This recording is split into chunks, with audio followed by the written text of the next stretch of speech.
નમસ્કાર, આપ જોઈ રહ્યા છો યુટીસી ન્યૂઝ। વડોદરામાં લોકસભાની ચૂંટણીને લઈ ક્યાંય પણ ઉત્સાહ નથી દેખાઈ રહ્યો। ના નેતાઓમાં ઉત્સાહ દેખાઈ રહ્યો છે, ના કાર્યકર્તાઓમાં કે ના પછી મતદારોમાં। બિલકુલ નીરસ ચૂંટણી યોજાઈ રહી હોય તેવું સમગ્ર ગામમાં આ ચર્ચા છે। વડોદરામાં જ્યારે ચૂંટણીઓ થતી હતી એક નવું જ વાઇબ્રેશન દેખાતું હતું। લોકોને પોતાના ઉમેદવારને જીતાડવા માટે પ્રચાર કરતા પણ લોકો નજરે પડતા હતા। હવે તો એટલા જ લોકો બહાર નીકળી રહ્યા છે જેમને પાર્ટીએ કોઈક જવાબદારી આપી હોય, એ ભાજપ હોય કે કોંગ્રેસ હોય।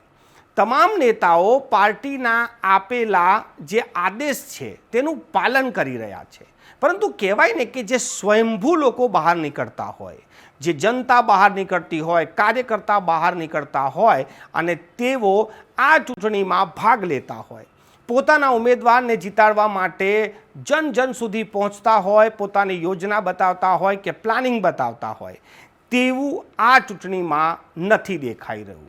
લોકશાહીના જમાનામાં ચૂંટણીના સમયે મતદારો અને નેતાઓ કાર્યકર્તાઓની જે આ નિરાશા છે એ ઘણું બધું સૂચવી જાય છે। કારણ શું છે? એક કારણ એવું પણ હોઈ શકે કે લોકો પોતાના કામથી જ ફુરસત નથી। જે રીતેનો માહોલ બની ગયો છે કે લોકો સવારે નીકળે છે અને સાંજે ઘરે આવે છે, એમનું ઘર ચલાવવું મુશ્કેલ થઈ ગયું છે। તેમના પગારથી તો પૂરો મહિનો નથી ચાલતો।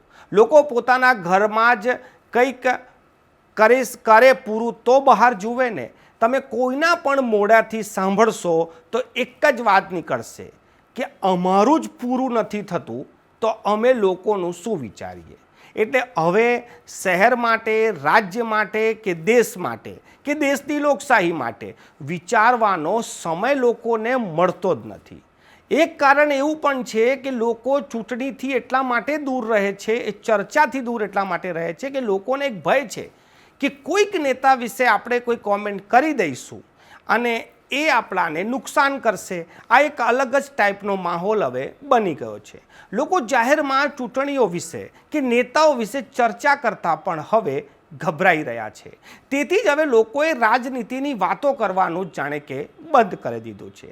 રાજનીતિ ખૂબ જ એક સુંદર પ્રક્રિયા છે, લોકશાહીની પ્રક્રિયા છે। આને આપણે પર્વ કહીએ છીએ।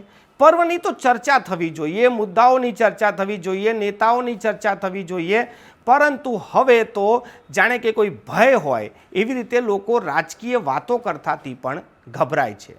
ગરમી એક અલગ જ કારણ છે। જે રીતે વડોદરામાં ગરમી પડી રહી છે, આ એક નવો જ રેકોર્ડ બનાવી રહી છે। લોકો ગરમીથી પણ ત્રસ્ત છે, તો પછી નેતાઓની રેલીઓમાં કે નેતાઓના મુદ્દામાં ક્યાં જાય?